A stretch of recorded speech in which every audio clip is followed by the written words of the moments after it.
तो पिछली वीडियो में आपने पढ़ा था डीप फ्लैटन ऑब्जेक्ट के बारे में, ठीक है, जहाँ पे हमने एक ऑब्जेक्ट को फ्लैट कर दिया था। और आज हम पढ़ने वाले हैं किसी ऑब्जेक्ट को कैसे हम सील कर सकते हैं। तो इसका मतलब क्या होता है? सील का मतलब होता है कि मेरे पास जो भी ऑब्जेक्ट होगा ना, अब मैं उसमें नई प्रॉपर्टीज ऐड नहीं कर सकता, पहली बात। दूसरी चीज, मैं उस पे उसके जो प्रॉपर्टीज को डिलीट नहीं कर सकता हूँ, ठीक है गाइस। तो दो चीजें होती है सील का मतलब। ओके, तो यार हमारे पास ऑलरेडी एक मेथड है ऑब्जेक्ट डॉट सील, जो ये काम करता है, ठीक है। इसमें आपको केवल ऑब्जेक्ट डालना है। अच्छा, तो फिर हम आज करने क्या वाले हैं? तो यार ऑब्जेक्ट डॉट सील जो मेथड है, ये केवल one single level of object को सील करता है। इसका मतलब क्या है? मान लीजिए अगर आपके पास कोई ऑब्जेक्ट होगा, वो भी जो इक्वल टू कुछ इस तरीके से A of one comma B of two comma C, एक और ऑब्जेक्ट है इसमें डी ऑफ टू, ठीक है। अब यहाँ पे क्या है ना कि यार वो ए बी सी को तो सील कर देगा, ठीक है, पर अब वो डी को सील नहीं कर सकता, मतलब डी डिलीट हो सकता है, ठीक है। अगर मैं ऐसे बोलता हूँ ऑब्जेक्ट डॉट सील, अब मैं देखो, अगर गाइस मैं यहाँ पे कुछ ऐसे करने की कोशिश करूँ, ओ बी जे डॉट, देखो मैं मॉडिफाई कर सकता हूँ, ठीक है, ये मॉडिफिकेशन को नहीं रोकता है। बट अगर मैं ऐसे बोलूँ ओ बी जे डॉट, चलो ई मैं बोलता हूँ, ठीक है, यहाँ पे मैं बोलता हूँ O B J dot equal to, अगर मैं 10 बोलता हूँ, अब ये क्या करेगा? पहली चीज, ये ऐड नहीं करने देगा, ठीक है। यहाँ पे ऐड नहीं करने देगा, इसे रोक देगा, आपको मॉडिफाई नहीं करने देगा। चलो देखते हैं। तो यहाँ पे मैं बोलता हूँ नोट सीन। अच्छा, तो आपने देखा ए बी सी और उसके अंदर डी है, उसे ए को ऐड नहीं करने दिया, ठीक है, क्योंकि मैंने सील कर दिया। अगर मैं सील को कमेंट कर देता हूँ और अब देखता हूँ, तो देखो अब ए भी ऐड हो रहा है। तो सील ने तो ये काम तो बढ़िया कर दिया जी। तो क्या वो इसको भी रोक सकते हैं, सी को भी मॉडिफाई होने से? चलो देखते हैं। मैंने बोला OBJ dot C dot E equal to 20। अब देखते हैं इस क्या होता है। मैंने क्या बोला, जो सी प्रॉपर्टी उसमें ई ऐड कर दो। तो यार उसने क्या किया ना, सी को मॉडिफाई करने दे रहा हूँ। तो ये दिक्कत होती है सी में। वो ना एक सिंगल लेयर पे ही काम करता है, मतलब ए बी सी जो टॉप की प्रॉपर्टीज है, केवल उसको वो मॉडिफाई करने से उस पे वो एक तो ऐड नहीं करता, ठीक है, प्रॉपर्टीज। अगर नेस्टेड हो गई तो प्रॉपर्टी ऐड कर सकता है। दूसरी चीज, आप ये डिलीट नहीं कर सकते हो, ठीक है, सील में। सील में आप ऐसा नहीं बोल सकते हो कि delete of OBJ dot A, ये रेस्ट्रिक्ट करेगा आपको। देखो अभी भी है मेरे पास ए, पर अगर मैं ऐसा बोलूँ delete of C dot D, अगर मैं सी डॉट डी डिलीट करने की कोशिश करूँगा इस, अब देखना, तो उसने ना डी को डिलीट कर दिया सी से, ठीक है। तो ये सील में दिक्कत थी यार। अच्छा, तो इसको हैंडल कैसे करेंगे? देखो काम तो हम ऑब्जेक्ट और सील का ही हेल्प लेने वाले हैं, बट हम क्या करेंगे इस, हम यहाँ पे ना कुछ रिकर्सन यूज करने वाले हैं, ठीक है। अब रिकर्सिव अप्रोच का हम यूज करेंगे यहाँ पे इसे करने के लिए, अचीव करने के लिए, ठीक है जी। चलिए, तो एक काम करते हैं ना, हम इसका नाम दे देते हैं फंक्शन का डीप सील। डीप सील नाम का एक फंक्शन है जो कि एक ऑब्जेक्ट को एक्सेप्ट करता है, ठीक है जी। अब मैं क्या बोलता हूँ ना, सबसे पहले एक काम करूँ ना, इसकी जितनी प्रॉपर्टीज है ना सारी गेट कर लो। जैसे कि ए बी सी, अब इसका 3 प्रॉपर्टी ए बी सी, ठीक है। मैंने बोला let let prop prop names equal to,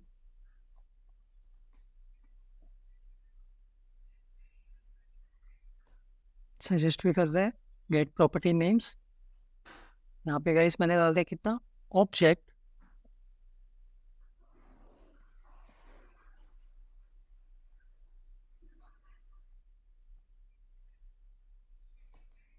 यहाँ पे मैंने डाल दिया ऑब्जेक्ट। अब हम करते हैं फॉर, इसमें आइट्रेट कराने की कोशिश करते हैं, नेम ऑफ प्रॉप नेम्स। मैं ये करता हूँ, सबसे पहले बोलता हूँ वैल्यू इक्वल टू ऑब्जेक्ट का नेम। मैंने क्या बोला, सॉरी, यहाँ पे इक्वल टू आ गया। मैंने क्या बोला कि जो भी प्रॉपर्टी है, मतलब मान लो मैं इसको एज्यूम करके चल रहा हूँ, तो पहले मेरे पास ए बी सी आ गया होगा एरे में, कुछ इस तरीके से ए बी सी, ठीक है। अब मैंने क्या बोला, ओ बी जे ऑफ ए निकालो। मैंने क्या बोला, ओ बी जे ऑफ ए, मतलब नेम में पहले ये आया होगा, उसकी वैल्यू रख दो इसमें वैल्यू में, तो 1 आ गई, ठीक है जी, पहले 1 वैल्यू आ गई। अच्छा, अब मैंने क्या बोला यार, एक काम करो ना, कि चेक करो कि क्या ये ऑब्जेक्ट तो नहीं है, ये वैल्यू जो आई है क्या वो ऑब्जेक्ट तो नहीं है। तो इसको चेक करने का तो कोई सिंपल तरीका है, मैं इतना बोलता हूँ, एक काम करो ना, शॉर्टकट तरीका। मैंने बोला ऑब्जेक्ट डॉट नेम में क्या कितना स्टोर करो, उसको बोलो आप इक्वल टू वैल्यू, एक तो वैल्यू होनी चाहिए and type of value equal equal equal object होता है, ठीक है। तो हम यहाँ पर टर्नरी ऑपरेटर का यूज़ कर रहा, हम बोल रहे हैं अगर वैल्यू है और टाइप ऑफ वैल्यू अगर ऑब्जेक्ट है, ठीक है। तो देखो टाइप ऑफ ऑब्जेक्ट क्या है अभी, तो टाइप ऑफ क्या, type of value, type of value क्या है, इसके टाइप ऑफ वैल्यू तो यहाँ पे 1 आ रहा है तो नंबर होगा, ठीक है। तो ये केस तो पहले केस में तो चलेगा नहीं, ये वाला केस चलेगा सी वाले केस के लिए। जब सी की बारी आएगी ना तो बोलेगा टाइप ऑफ ये, ठीक है, एंड वैल्यू तो ऑब्जेक्ट होगा, ठीक है। उस तीसरे वाले केस के लिए चले गए, मान लो तीसरा वाला केस ही है, तो क्या होना चाहिए, मैंने टर्नरी ऑपरेटर, मैंने डीप सीन, मैंने इस मेथड को दोबारा कॉल करो और इसमें भेज दो वैल्यू जो कि मेरा ऑब्जेक्ट है अभी। अच्छा, वैल्यू मेरा क्या है, ये है, सी के केस में मेरा ये वैल्यू है ऑब्जेक्ट पूरा, ठीक है जी। मैं इसको नीचे लाता हूँ। अब मैंने बोला अगर बाकी केस है, अगर ऑब्जेक्ट वाला केस नहीं है तो एज इट इज रहने दो, मतलब वो नहीं है। मैंने क्या बोला, इसको कर दो फिर आप वैल्यू, मतलब ऑब्जेक्ट डॉट नेम में एज इट इज जो वैल्यू थी वही डाल दो। ऑब्जेक्ट ऑब्जेक्ट डॉट नेम मतलब ऑब्जेक्ट डॉट ए में 1 ही डाल दो। अगर नंबर, अगर ऑब्जेक्ट नहीं है, अगर सी वाला आता है केस, तो उसने क्या बोला कि भाई इसको कॉल कर लो आप। अच्छा, ठीक है, मैंने ये तो कर लिया भाई सब। अच्छा, अब ये जब आइट्रेशन करने का कंप्लीट, आइट्रेशन कंप्लीट करने का ना, यहाँ पे ये बोलेगा return object dot seen of क्या, ऑब्जेक्ट। देखो गाइस, अच्छा ये हो गया। अब यार एक काम कैसे कर रहा है, समझ नहीं आया। अच्छा समझ नहीं आया तो एक काम करते हैं, मैंने बोला मेरे पास 2 बॉक्सेस हैं, पहला बॉक्स, सबसे पहला पहला बॉक्स है, सॉरी, मेरे पास क्या था गाइस, यहाँ पे एक बॉक्स था इस तरीके से। अब हुआ क्या, सबसे पहले आए वो नेम और टॉप नेम्स, तो जिसमें मेरे पास क्या है ए बी सी, ठीक है। सबसे पहले उसने बोला ए के लिए, उसे बोला ए के लिए, ऑब्जेक्ट नेम में क्या आ गया, ऑब्जेक्ट ऑफ नेम जो कि क्या है मेरा 1, ठीक है। 1 कैसे हुआ, क्योंकि इसने सबसे पहले इसके लिए देखा, ए को उठाया हुआ, इसकी वैल्यू है 1, तो 1 आ गई वैल्यू में। फिर मैंने बोला ऑब्जेक्ट के नेम में, मतलब वापस ए में कितने स्टोर कर लो, उसमें चेक करो कि क्या वो वैल्यू जो थी क्या वो ऑब्जेक्ट तो नहीं है। अगर वो ऑब्जेक्ट नहीं है तो वैल्यू को एज इट इज रख दो, मतलब जो ए था उसमें 1 का 1 ही रहने दो। फिर बारी आएगी, फिर आइट्रेट हुआ, फिर 2 की बारी आई, मैं फिर 2 के पास गया, तो उसने बोला कि 2 जो वैल्यू है क्या वो ऑब्जेक्ट है, बोला नहीं, तो इसमें 2 ही रहने दो, मतलब बी में 2 रहने दो। अब बारी आई सी की, तो सी के केस में इसने बोला type of value equal equal object है, बोला हाँ यार सी वाला जो है ना प्रॉपर्टी ये तो ऑब्जेक्ट है। उसने क्या बोला, एक काम करो डीप सील को कॉल कर लो। अब जैसे डीप सील को कॉल करो वैल्यू के साथ, मतलब जो कि मेरा ऑब्जेक्ट है, तो मैंने अब एक रिकर्सन मेरा यहाँ पे कॉल हुआ, मेरा क्या हो गया, डीप सील में मैंने ये वाला ऑब्जेक्ट पास कर दिया, ये वाला डी के 2 के साथ।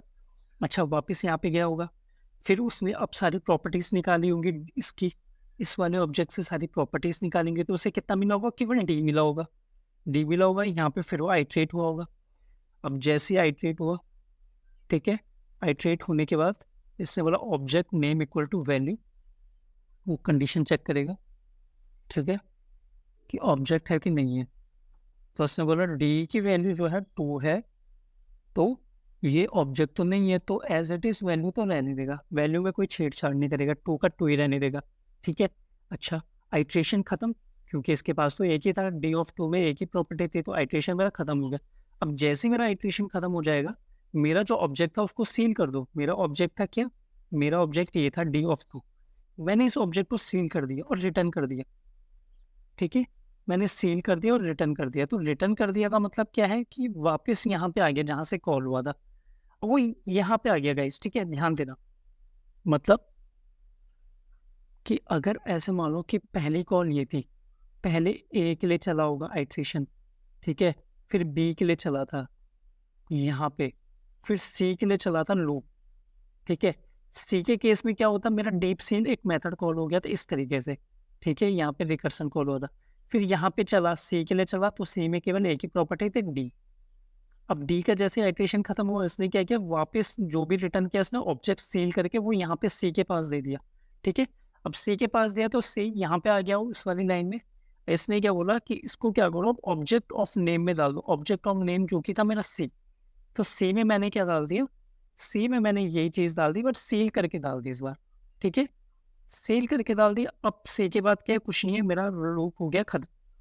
अच्छा, लूप खत्म हो गया तो वापस बाहर आएगा और बोलेगा रिटर्न ऑब्जेक्ट डॉट सील। तो इस ऑब्जेक्ट को, पूरे एंटायर ऑब्जेक्ट को आप सील कर देगा और भेज देगा। ठीक है, ये हो गया। अच्छा, इसे ट्राई करके देख लेता हूँ कि क्या ये सही वर्क करेगा नहीं करेगा।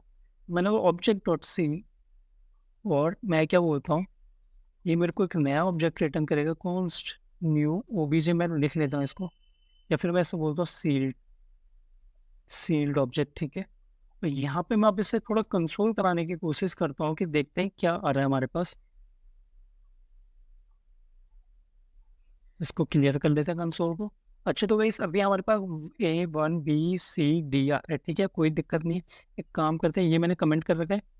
मैंने ये वाली चीज़ करने की कोशिश करता हूँ जो मैं नीचे ऊपर आपको बता रहा था। सील आने के बाद मैंने बोला कि अगर मैं सील्ड ऑब्जेक्ट में क्या ऐड कर सकता हूँ, एक नई प्रॉपर्टी, या फिर ऐसे।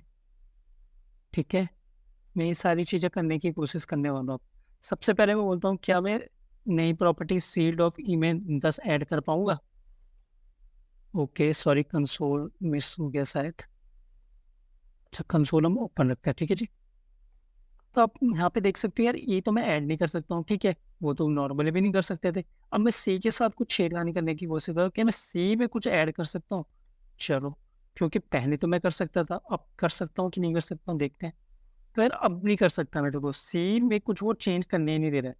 ठीक है, क्या मैं सी की डी प्रॉपर्टी को डिलीट कर सकता हूँ? पहले वो करने दे रहा था क्योंकि नेस्टेड था। क्या ये अब करने देगा? नहीं, देखो डी यहीं पर है। तो भाई सो तो भाई सी हमारा हो गया डीप सील मेथड। ठीक है, यहाँ पे हमने रिकर्सन का यूज़ किया, और हर बार जब भी मुझे ऑब्जेक्ट मिला, मैंने क्या बोला, एक नया डीप सील को कॉल करो, और जब भी वापस आएगा तो उसकी सील करके ला जाओ और उसकी प्रॉपर्टी सेट करा दो। ठीक है, जो भी हमारे पास प्रॉपर्टी नेस्टेड थी, जो भी ऑब्जेक्ट था, उसको उसके पास वापस सेट कर दो डीप सील के साथ, इस तरीके से। ठीक है, तो मैं उम्मीद करता हूँ आपको समझ आ गया होगा। बाकी मिलते हैं नेक्स्ट वीडियो में, अभी के लिए बाय बाय।